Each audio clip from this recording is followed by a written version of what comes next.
છે સુખદેવજી છે એ પણ કૃષ્ણના જ અવતાર છે, પણ સ્વયં ભગવાન એક માત્ર કૃષ્ણ છે. આ બધા અંશ અવતાર છે ભગવાનના. સૌએ મળીને એક વાત હોય કે ભાગવત કરવી, એક ભાગવત કરાવવી.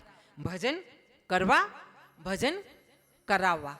કરાવવા એટલે પૈસા આપીને મારા ભાઈઓને બોલાવો, આ ગાંધર્વો આવે, આ બધા શ્રાપિત ગાંધર્વો છે. ઉપર કંઈક ભૂલ થઈ હોય એટલે આવવું પડે ભોગવવા થોડુંક નીચે. એટલે ભજન કરવા અને કરાવવા, પૈસા આપીને તમે ભજન કરાવી શકો, પણ પોતે ભજન કરવા માટે શું જોઈએ? તન, મન, ધન ત્રણેયની જ્યારે પૂરો સંજોગ બેસે તો તમે ભજન કે ભાગવત કરી શકો, કે અહીંયા આવીને બેસી શકો. હા, એટલે કીધું છે આપણા કોઈ ગુણીજને કે ભજન કરી લે પ્રાણિયાને પછી ભજાશે નહીં. સાંભળજો, તમે જેટલા બેઠા છો ને એટલા મારા માટે હીરા છો, કોહિનૂર હીરા છો, અને ભગવાન માટે સૌથી પ્રિય છો. નહીતર ઘણાએ વિચાર્યું હશે આવવા માટે આપણા ત્યાંથી, પછી છેલ્લે જતા કેન્સલ કર્યું હશે. મારે તો આ કામ છે ને, મારે આમ થાય ને, મારે એમ ન થાય ને. એ બધા બાના કોણ આપે? ઉપરવાળો એને મગજમાં આપી દે કે તારે હજી લાયકાત પાકી, તું લાયકાત કર, તારી લાયકાત આવે પછી તને હરિદ્વાર લઈ જઈશું, ને હરિદ્વાર જઈશું તો બી તું ફરીને હોટલોમાં જમીને અચર પચર ખાઈને હેરાન થઈને પાછો પૈસા ખર્ચીને ઘરે જજે ભાઈ, પણ તને ભાગવતજી હરિદ્વારમાં મળે એ હમણાં તારું નસીબ નથી. હજુ ભજન, હજુ ભજન, હજુ ભજન કરો. હા, એટલે તમે જેટલા બેઠા છો એના માટે કહું છું.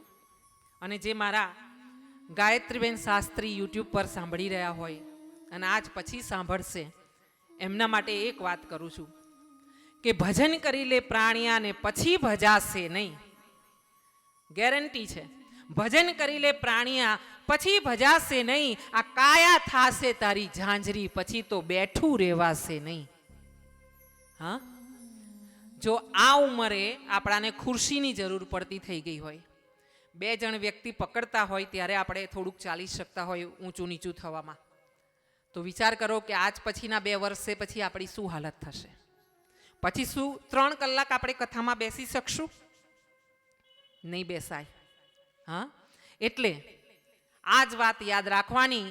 અત્યારે થયું, આજ થયું, હમણાં થયું, તે ધર્મ, તે જ સત્સંગ, તે પૂજન, તે જ પુણ્ય, તે જ દાન, તે જ તપ, તે જ સ્મરણ.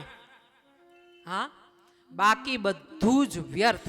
આ મિનિટ ગઈ, પાછી નહીં આવે. હા, એટલે એક એક સેકન્ડ જે આપણી પાસે આ હરિદ્વારની છે ને, બધા જ ભગવાન પાસેથી એક એક સેકન્ડ પકડી જ લેજો. લાવો, પકડી જ લેજો. આનંદ કરજો, આનંદ કરજો બધા. આવો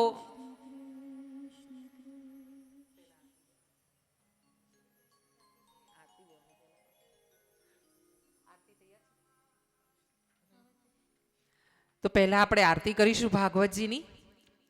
આ મહાત્મયનો દિવસ છે આજે. યજમાનને આરતી માટે તૈયાર થઈ જાઓ, નિરંજનભાઈને બેન. અને આજનો પહેલો દિવસ જેને મગજમાં 5% બી ઉતર્યું ભાગવત, તો સમજો કે પાછળનું તમને સમજણ પડશે. જો આજે તમને એમ થયું કે સમજણ નથી પડી, તો રૂમ પર આવવાનું, રાત્રે પાછા આપણે સત્સંગ કરીશું. આ ખુલ્લી પાઠશાળા છે. મારા નંબર પર ફોન કરીને પણ ભાગવત માટે ચર્ચા કરી શકો. રૂમ પર પણ ગમે ત્યારે આવીને કૃષ્ણ વિશે વાત કરી શકો, ભજન ગાઈ શકો, તમને જેમ આવડે એમ, ગમે ત્યારે. ભાગવત માટે એની ટાઈમ. આપણે આરતીની તૈયારી કરીએ. પહેલાં ભાગવતજીની આપણે આરતી કરીશું અને